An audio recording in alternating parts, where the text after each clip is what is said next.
Salut les Azous, c'est Max de RC.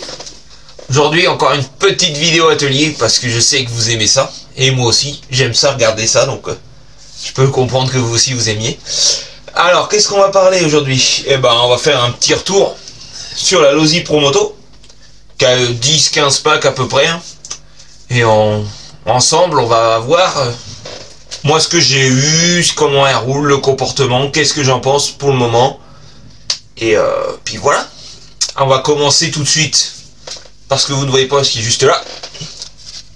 On va parler de la radio. Et ben la radio, c'est une DX3, hein. Donc pas de surprise, ça marche bien, prise en main impeccable, tout va bien. Il y a juste l'appairage entre le récepteur et la radio qui des fois prend vraiment un temps monstre, mais bon, on est habitué, c'est Spektrum, hein. Ça n'a pas changé, hein. Moi je l'ai dit. Il y en a, ils m'ont dit, ah, c'est un problème, ça prend du temps et tout. Je dis, non, c'est Spektrum, c'est normal, des fois ça bug, ça met longtemps. Mais à part ça, sinon, tout va bien. J'ai toujours les piles d'origine qui étaient fournies avec la machine. Et le reste, niveau radio, tout va bien. Bon, on va attaquer la bécane.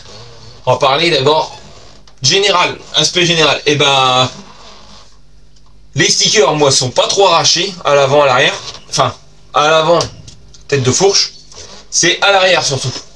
Hop. Hop, c'est là.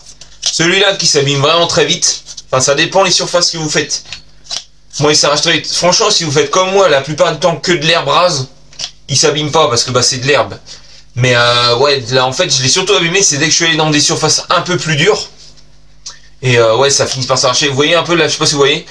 Comme c'est pas de la veste, c'est du plastique.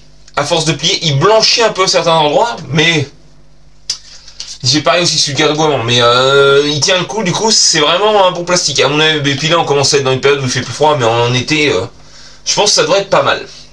Ça devrait être pas mal. Donc les plastiques, les carnages en gros de la moto, pour le moment ça va bien. Le pilote, là, moi où j'ai abîmé, c'est les coudes, là et là. Le lycra, bah il a pas aimé, hein. Et là, mais ça, vous voyez, ça je l'ai abîmé parce que j'ai fait une fois sur du goudron, un bout d'essai. Et là, sur une piste 1/10, on va dire. Et c'est là que ça l'a abîmé. Sinon, jusqu'à ce que je roule dans l'herbe, moi j'avais rien abîmé, franchement, ça tenait bien. Mais ouais, c'est là que ça va manger le plus, le coude et apparemment aussi les genoux. Moi, le casque, excusez-moi, je fais tomber. Le casque, moi, il a pas, hein. Il n'y a presque pas de peinture partie, parce que bah, c'est pas tant retourné que ça. Ça se pilote vraiment bien. Donc là, le pilote tient le coup, tout va bien. Franchement, nickel. Ensuite, on est derrière. On va parler du pneu. Pneu, donc 10-15 packs. Il va encore en V, commence à un peu manger, mais toujours vivant. Hein. Toujours vivant. J'ai essayé un peu de l'enrober, j'ai pas fait beaucoup parce que je savais que ça allait pas aimer. Donc j'ai fait, il a fait 2 packs à la trélière au petit circuit 1/10. On va reparler après du pilotage. Sinon, bah, plupart du temps, je roulais sur les surfaces comme vous avez vu dans ma vidéo d'essai. Les jantes sont pas pliées. J'ai pas plié, j'ai juste fait une amorce à un endroit, je sais pas si on va la voir, juste ici. Un tout petit peu, mais vraiment pas grand chose. Sinon, RS. Pneu avant. Ouais, pneu avant, pas d'usure. Hein. Nickel. La chaîne, je l'ai retendue une fois. Je l'ai retendue juste une fois pour le moment. Mais voilà, pour moi, elle est bien comme ça. Je veux pas trop l'attendre parce que je trouve d'origine, elle est trop tendue pour moi. Pour moi, elle est trop tendue. Sinon, bah, le keychain. Franchement, la couronne, pour le moment, pas trop d'usure par rapport à la Rilly. La du doit être un peu mieux traitée parce que ça s'use quand même moins. La visserie, bah la visserie, hein, elle a un petit peu rouillé, quoi, on le voit bien. Hein. Parce que bah, l'autre fois j'avais roulé dans l'humidité, dans de l'herbe un peu humide, du coup ça a piqueté un peu, hein, mais bon après. Hein. C'est vrai que pour l'esthétique c'est un petit peu con, mais bon ça va encore. Ça va encore. Bon, les barres stables, moi je les ai laissés régler comme elles sont d'origine. Bon, pas de soucis, tout va bien. Tout va bien. Le disque, il s'est libéré. Hop. Là, comme ça, vous voyez bien. Il s'est bien libéré, là, du coup. Pas de problème. Il y en a des fois, c'est vrai qu'il peut arriver qu'il reste bloqué, mais c'est, je pense, surtout que ceux qui roulent dans la poussière. Parce que moi, quand je roulais dans l'herbe, j'ai pas eu de soucis. Mais c'est vrai que dès que tu roules dans un terrain poussiéreux, ça se bloque un petit peu. Mais franchement, non, rien du tout. Hein. Moi, là, la moto, franchement, c'est un pur régal. C'est un pur régal à piloter. Le seul truc qui se barre rapidement, hein, c'est l'espèce de fake chrome, on va dire, du pot. Qui malheureusement s'en va rapidement. Mais tout le reste tient. Tout le reste tient. Moi, l'autre fois, je l'ai démonté entièrement pour la réviser, pour vérifier, tout va bien. C'est vrai que pour l'accès, on va dire, de la partie arrière, c'est un petit peu... ça se fait bien quand même. On pourrait croire que c'est compliqué, mais ouais, ça va relativement bien. Hein. Même les cerveaux sont toujours d'origine, ils tiennent. Nickel, la fourche, pas de fuite pour le moment. Fonctionne parfaitement. Hein, c'est vraiment... du coup, c'est vraiment un régal, et pour le moment... niveau méca, j'ai rien à redire. Hein. C'est vraiment top. C'est vraiment top. Alors, est-ce que pour régler le problème de rouille, ça va mettre des vis inox, pourquoi pas. Ça pourrait être sympa. Mais je l'ai fait essayer à du monde. Franchement, tous les gens qui l'ont essayé, ils étaient super contents. C'est vrai que c'est quand même une chouette bécane. C'est un chouette jouet, on peut le dire là. C'est vraiment un chouet super cool. L'autonomie est pas trop mal. Faut être raisonné, faut rester, on va dire,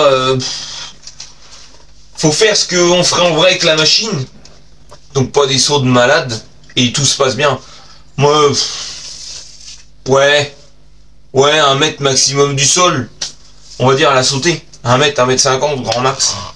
Et tout se passe bien. C'est sûr, après, si tu l'envoies sur la planète Mars, les gens vont pas aimer la blague. Hein. Mais si tu restes raisonné avec la machine, t'arriveras à rien. Puis ouais, l'usure des pneus, on va dire de les décarénages et du mannequin, ça va vraiment dépendre d'où tu roules. Moi, je le dis, l'herbe rase, ça me va très bien. J'ai de la bonne accroche. Le pilote, quand si elle tombe, ça rase moins. Hein. C'est sûr, si tu tombes sur une surface qui est comme ça, qui est bien dure, en enrobé ou en truc damé, bien autoroute, une autoroute TT comme on dit, tu vas râper et c'est sûr tu vas user plus vite. Donc, affaire à suivre. Moi, franchement, plastique, moi je vais tout laisser plastique. Le plastique, c'est flexible, c'est fantastique. Les pièces alu, c'est vrai que c'est beau.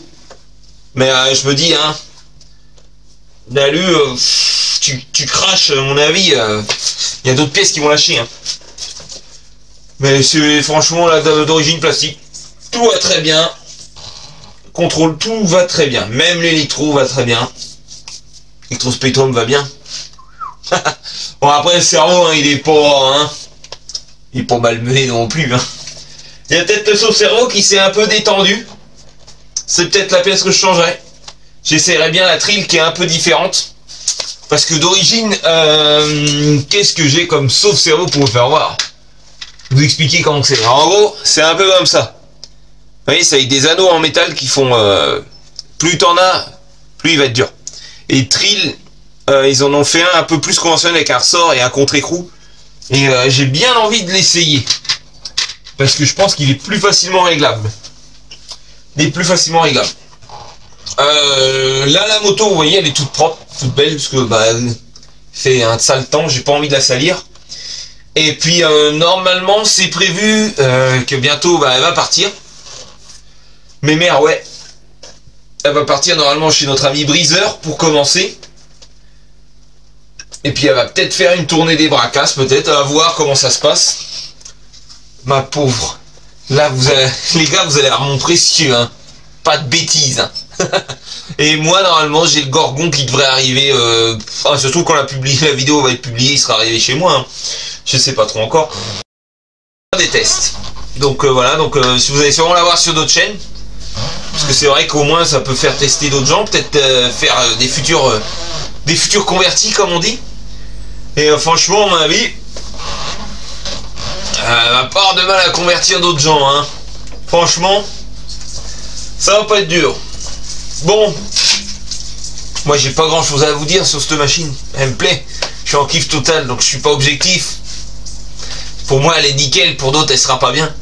Pour mon utilisation à moi, franchement, elle me convient. J'ai hâte de la tester sur circuit 1.8. Je l'ai essayé au circuit de la Trélière. Donc dans le 44. Sur un circuit 1.10. J'en ai chié, mais je me suis réussi à me débrouiller quand même. Et les gens, ils étaient vachement fous. C'est vrai que t'arrives à manœuvrer sur un circuit 1.10. Alors sur un circuit 1.8, à mon avis, ça va être un régal. J'ai hâte de l'essayer. Bon les amis, donc c'était Max DRC avec la Losi Pro Moto MX. Et je vous dis à une prochaine. Topette les amis!